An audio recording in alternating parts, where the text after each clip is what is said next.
Hey everybody, in this issue we're going to be tackling some really hot button issues, so be sure and sound off about everything down there in the comment section below. Why don't Honda and Toyota make more battery electric vehicles? The two manufacturers have very limited EV plans at the moment. Why don't EVs have as much of an environmental impact as some people think? And should you be getting a battery electric vehicle or a plug-in hybrid vehicle if you're interested in environmental reasons, reducing energy dependence on other countries, or if you're simply looking for an efficient or perhaps even a fun vehicle? That's all going to be covered in this episode. EVs are undoubtedly a hot new trend in America. We have 1.18 million battery electric vehicles on the road as of December 31st, 2019, and that number is definitely growing rapidly. But as always, I like to keep things in perspective, and remember that at the moment, the manual transmission in America still outsells the battery electric vehicle, and diesel outsells battery electric vehicles by a pretty wide margin overall. And if you take a look at the total number of registered vehicles in the United States at the moment, battery electric vehicles account for less than 1/3 of 1%. First, let's talk about some of the trends. You've probably seen graphs like this one right here. We'll obviously pop an image right there on your screen. This is electric vehicles on the road in the United States. You can see it's a definite strong upward trajectory. But again, 1.18 million vehicles total out of almost 300 million vehicles in the United States at the moment. It's not an enormous number, but it is definitely growing very strongly. Now, one of the important things to keep in mind, however, is this chart right here, which I think is not shared quite often enough. And in my mind, what we're seeing right now in the battery electric vehicle market is a strong rise of Tesla and Tesla vehicle sales. But when you look at the number of alternative EVs available, you don't see that same kind of growth outside of Tesla. I think the two primary reasons for this are definitely intrinsically linked. We have Tesla as a very strong brand in America, and that brand has been reinforced by Tesla's performance credentials, making green vehicles fun, and a lot of folks aren't so concerned about overall efficiency. And that's very different than what we see out of Toyota and Honda. Toyota and Honda are car companies that like to make money. They're very interested in making profitable vehicles. The other thing to keep in mind about Toyota and Honda is that they do seem to have a very strong environmental sense as far as car companies go. I mean, obviously they're still making vehicles that are burning fossil fuels. Whether or not you think that fossil fuels are bad for the environment, that's a totally separate question. But these two companies are definitely seemingly concerned about overall emissions, reducing fuel consumption, improving overall efficiency, etc., but also about making money. And this is where we start getting into the weeds a little bit. According to Toyota, they have the capacity to make about 30,000 battery electric vehicles at the moment. And this would be, again, as of December 2019.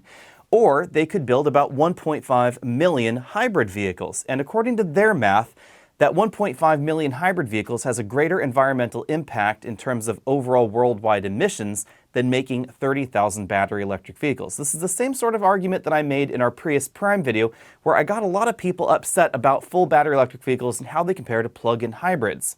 The problem with the hybrid and the plug-in hybrid argument, obviously, is that this depends on a great sense of altruism out of all the car shoppers out there, rather than a personal desire to reduce personal emissions. So obviously, if I bought a full battery electric vehicle, I could reduce my personal emissions and I could stop burning any fossil fuels from moving that vehicle down the road, especially if I had solar on my house or my energy sources were entirely green, anything along those lines. You could theoretically reduce your overall carbon footprint, or you could just reduce your overall expenses because battery electric vehicles and plug-in hybrid vehicles generally are less expensive to operate than other vehicles. Now, a slight segue here is that I get a lot of emails from folks that don't believe in climate change or global warming, whatever you want to call it, and to them I say, even if you're not worried about that, you should be interested in energy independence, the philosophy that the U.S. should be not importing as much oil from outside sources so we could actually produce all of our energy domestically, or simply reducing overall expenses. Because if you were to buy a more efficient vehicle, you're going to be spending less on your fuel, and you're more likely going to have energy independence. So whether you're green, whether you're interested in energy independence, or just cheap, I think that all three of these groups of people should be interested in reducing overall use of fossil fuels, because that is going to lead to greater energy independence, less cost, etc. Now let's dive directly into the numbers and see what Toyota's talking about when they say they prefer to make hybrid and plug-in hybrid vehicles as a method of creating greater environmental impact, or, again, just reducing oil consumption. So according to the Automotive Science Group, who does all sorts of numbers on vehicles, They say that a Prius Prime should emit an average of 181 grams of CO2 per mile. That's including all manufacturing, servicing, transportation, disposal of the vehicle, etc., for a lifetime of 6.5 years.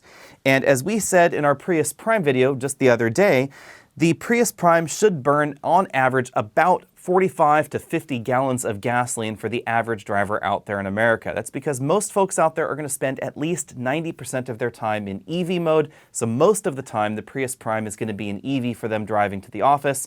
But if you do want to take a longer trip, then you have 600 miles of range and you could burn gasoline to get you all the way across the country in a very typical framework. So if you had that kind of vehicle, you wouldn't have to worry about charging stations or any of that sort of thing. The best way to look at this is consumption mitigation, not consumption cessation. So for instance, if we take a look at a Tesla Model 3, yes, it will emit less CO2 overall its life, 161 grams of CO2 per mile over that same 6.5-year window, again, accounting for full manufacturing, disposal, transportation of the vehicle, etc. A lot of people ask that question, but yes, these numbers are all encompassing. So all in, you buy the car, you drive the car, you throw the car away, how much did it emit over its lifetime? Yes, the Model 3, the average Model 3, mind you, not the most efficient model, should still emit a little bit less CO2 overall. But when you compare either of these to the average compact sedan or the average new sedan in America, the numbers are going to be considerably higher on those regular gasoline vehicles. About 350 to 400 grams per mile for something like a Toyota Corolla or a Toyota Camry. But let's talk about gasoline consumption here, because again, these numbers don't just affect people interested in the environment, they also affect people that are interested in energy independence and of course cost of operation.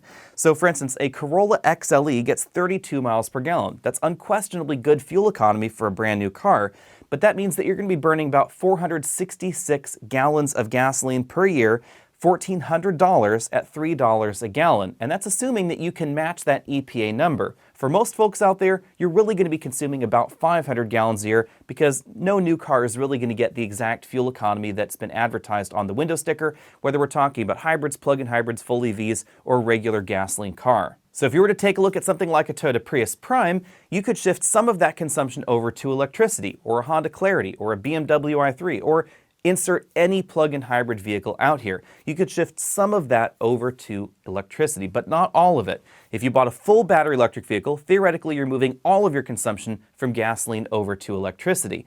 But the key here is that you have a large portion of your battery that's not really doing anything for you during the day. If you were to buy a Tesla Model 3, especially the longer range versions, or a Tesla Model S that will get nearly 400 miles of range, the average American drives about 30 miles a day, so the vast majority of your battery is really there for emergencies.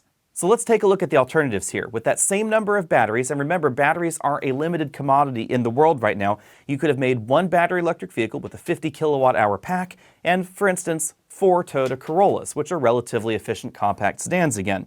And that would emit theoretically 1,561 grams of CO2 per mile, an average of 1,865 gallons of gasoline burned every year. Or you could have made 5 Prius Primes, and total you would be emitting 905 grams of CO2 per mile, and you would have consumed only an average of 150 gallons of gasoline. So this is the concept that Toyota is operating on. Rather than building one battery electric vehicle and 4 regular Corollas, we have instead built 5 Prius Primes and no battery electric vehicles, and we've had a greater impact on fuel consumption, cost reduction, and environmental impact. The trouble with this argument, of course, is that it's simply not sexy. You don't have 4 regular people running around in, for instance, a boring Corolla, and one person being excited about their 0 to 60 time that's about 4 seconds and driving around a sexy Tesla. Instead, you've got 5 people running around in Prius Primes. However, the environmental impact is undeniable. And we have the same kind of math going on whether we're talking about sedans or crossovers like a Tesla Model X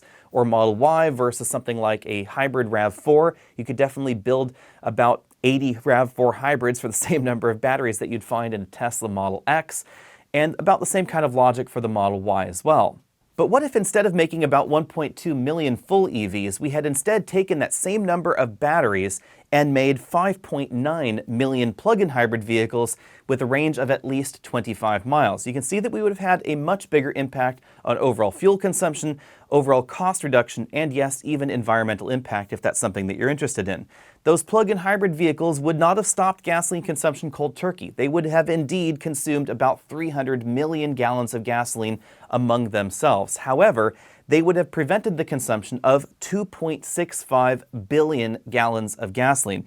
You can see that that's a much bigger environmental impact than going full battery electric vehicle. But again, battery electric vehicles are unquestionably the sexier alternative to a lot of people out there. But this is the reason that we see so many European companies and so many Japanese companies really pushing plug-in hybrids, because they are going to have a bigger environmental impact or a bigger fuel consumption impact for the same number of limited resources that we have out there.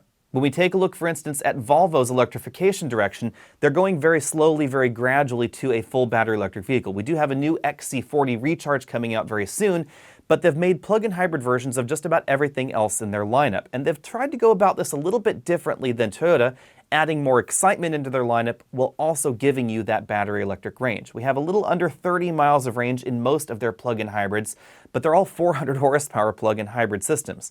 Now, you will be getting only 27 miles per gallon when that switches over to a hybrid mode. That's a lot less than we see in something like a Prius Prime, so you are going to be burning more than 50 gallons of fuel per year.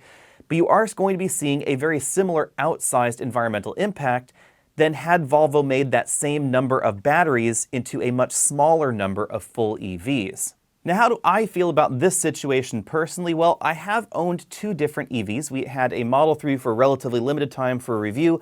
I had a Kia Soul EV for 3 full years, and I currently have 2 EVs on order. We have a Rivian pickup truck on order and a Ford Mustang Mach-E on order. I'm really excited about the Mustang Mach-E. It looks an awful lot of fun. I'm also really excited about the Rivian pickup truck because this might be the EV that I would keep more long-term because it might fit my particular use case a little bit more closely. However, I'm the first one to admit that EVs are not for everybody. Even the Rivian pickup truck will have a number of limitations. It would be pretty hard to tow a big trailer for long distances with that battery pack, and recharging it is going to be no easy task when connected to a trailer. And I'll be the first one to admit that when we leased our first EV, the Soul EV, I wasn't necessarily as interested in the environmental impact as I was the cost of operation. It was pretty low. The cost of acquisition, which was also really low for that Soul EV, and the fact that you could drive it solo in the carpool lanes in California.